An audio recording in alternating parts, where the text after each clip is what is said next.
He is critical. He is critical to the Dallas Cowboys because the investment that you made and the resource you put into your offensive line, he's making sure that you get paid out on those investments because you're able to dominate. You're able to play a style. But for me, the most important player is Dak Prescott. And the reason why, because if he gets hurt, you're going to become familiar with the guy by the name of Cooper Rush. And no one in Dallas is in a rush to do that. So for me, they have a more competent backup in Rod Smith. If Zeke was out, Rod Smith, former Buckeye, he could rush for 1,000 yards. He is a banger. He is a big-time talent. So the drop-off from Zeke to him, yeah, it's a drop-off. But the drop-off from Dak to Rush, oh, man, it's not something that you want to see. So I respect the list. Yes, Zeke is very, very valuable based on that offensive line. But if Dak is not the quarterback, oh, they can't win 10 games. They can't. Listen, the Cowboys are the bizarro Eagles, where take their quarterback away, they're screwed. Take their running back away, they're screwed. How about their left tackle? Like Tyron Smith, if you look at the games he's missed, he actually has had a bigger impact on their overall offensive productivity than Zeke has. I know they went 3-3 in Zeke's absence last year, but they were able to duplicate about 80%, 85% of his rushing totals in those games without him. I think Zeke's the best player on the team, but it's very difficult for a running back to be the most important guy on a team. He's clearly the best player on their roster, but I've seen the Cowboys fall off a cliff more without Sean Lee. Like, this is a team because of cap mismanagement in years past. I mean, they're paying Tony Romo $9 million this year, or he's counting $9 million this year against their cap. Like, because of cap mismanagement in years past, they are a one-deep football team.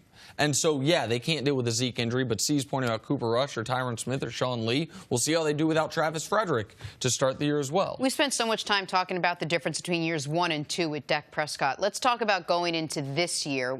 If all things are equal and he has that line to protect him, I mean, which is the Dak that you think we might see? Well, number one is he's not going to have that offensive line. So he is going to have to improve not only from his decision-making, but also from his leadership. His work before the snap increased. When you have Travis Frederick, the best, not the Cowboys are keeping, by the way. Yeah.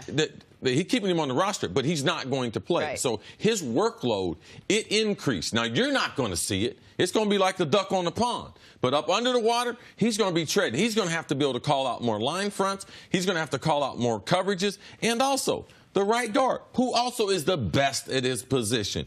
He's not 100%. So we can't say, well, the offensive line intact. They're not going to be intact. So his workload is going to go up. Does he feel that pressure, or is he ready to graduate and to be able to assume that like other franchise quarterbacks do next? And what those other franchise quarterbacks, at least in today's NFL, have going for them, which Dak doesn't, is, again, and this will circle back to the years past cap mismanagement, is those teams have, in their early years, said, we're going to give you this, we're going to give you this, we're going to give you that.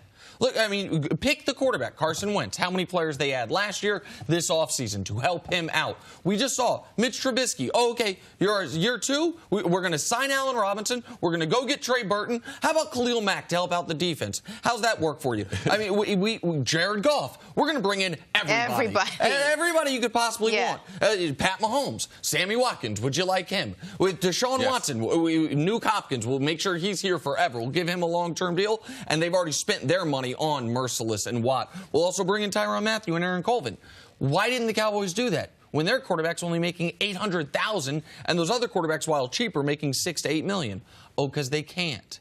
Because they have the dead money from Dez and the dead money from Witten and the dead money from Romo. And they actually had to, they gave all these linemen these huge deals, and they actually had to rework those deals to make them more cap-friendly now, which means you're going to have to pay that piper later. Like, so we're going to focus on Dak, and we're going to hammer him in the head if they're not good. But the reality is that the Cowboys, for years, bless you, thank you, did not handle the salary cap right. They paid guys for production they did not get. They gave them guaranteed money. And then when that bill was due, they said, let me owe you. Yes. And so even this year, you're like, oh, well, next year, they've got this cap space coming open. Yeah, but you're going to keep DeMarcus Lawrence. Are you going to keep Dak Prescott and Zeke Elliott when they will be coming up on new deals? Like, that cap money that they have coming open, they're going to spend on retaining their own players. This is something that they never did a full cleansing of the cap. And that's why all the other young quarterbacks got these nice toys. Right. And Dak's got Cole Beasley. You love Cole Beasley. Don't shade on Cole Beasley. Just don't shade on Cole. You were close. That's your first swing and miss of the day. That wasn't a miss. You don't shade on someone, unless you're an awning. I did. So, and I am. Thanks for watching. Subscribe here to get the latest from the show. Also, be sure to check out more of the best clips from First Things First, or go watch a few segments from our other shows on FS1.